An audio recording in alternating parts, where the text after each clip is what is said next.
thing that we always talk about is how no one fucking ever pays attention to that shit.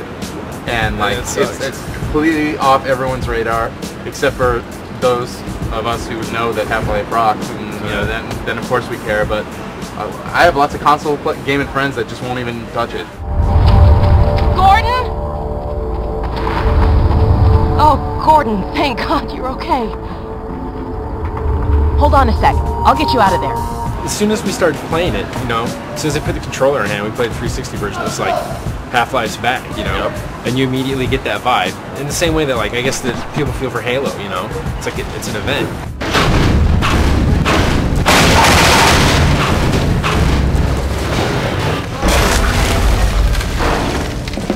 If you played Half-Life 2 on Xbox One, the frame rate wasn't the best, but the game was there. So now, like, you're getting the best looking version of Half-Life 2 ever. Episode 1, which is sick, and Episode 2, which from what we played is probably going to end up being better than Episode 1.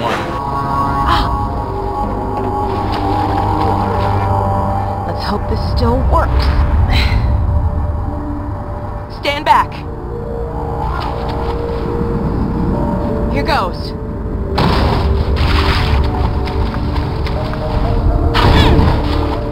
Wow.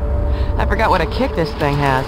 It's longer, it's all new stuff, all new content, you know, it's got... I like the way that they handle their vehicle segments, except for this time it's like really... I mean, it's not, you know, wide open. You know, it's like a cliche associated with video games anyway, but at least you have the range in the level design to go this way and that. Should have known it wouldn't be as easy as just driving down the road. Looks like we'll have to take a detour.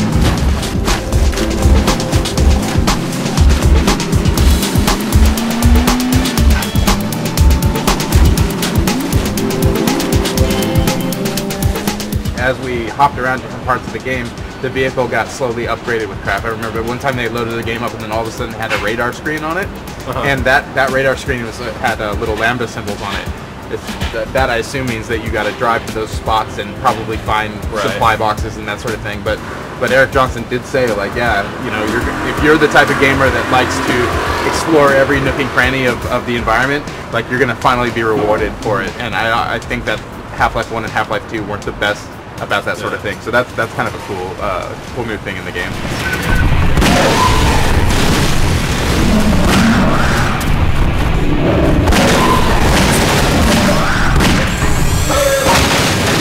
So they bring in the new hunter enemies, you know, it's like a miniature Strider, and you know, they might rush you when you're inside of a building. In the part where you're at, you're with Alex, she's blind firing around corners, and they've added a whole lot to the way that she acts and stuff. But then you run outside, and then, you know, you're playing squirrel around buildings with them, and they actually, you know, they'll flank on either side so that you end up getting stuck between two of them, and then you run back inside, and they'll break down boards to get in. All that is really fun.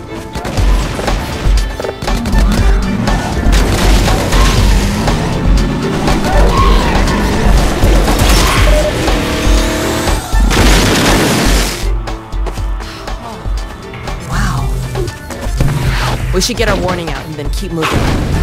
That was probably a scouting party. Usually in FPS, if you're not fighting a humanoid player, and even in most cases like a soldier, then the AI is just not as advanced, right? But the hunters, they totally seem to be every bit as smart as any like humanoid character that you face, if not smarter, and they're more maneuverable, which makes them just really, really fun opponents. They totally give them they're expressive. I mean, even though their face is unlike anything you're used to, you hit them and they sort of like vomit up some fluid and stuff. Yeah.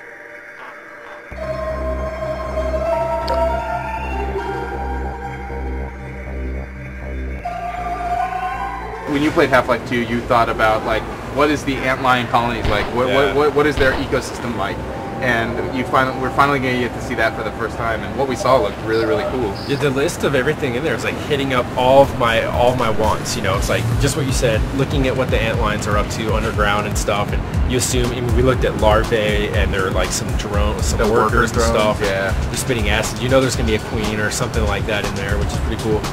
Yeah, about a year or so ago, they started talking about the Strider Buster, which is this giant explosive that basically you pick up with a grav gun and you shoot it at a Strider, it sticks, and then it explodes and takes it down in like one hit or whatever. And that's cool. Sounds interesting. Could be fun with, you know, to be able to take down those giant units really fast while the hunters are coming around. But other than that, we haven't heard about any new weapons, which might kind of rub people the wrong way. I don't know. Like, that's a lot of people think, like, you know, it's not a new game unless there's new weapons.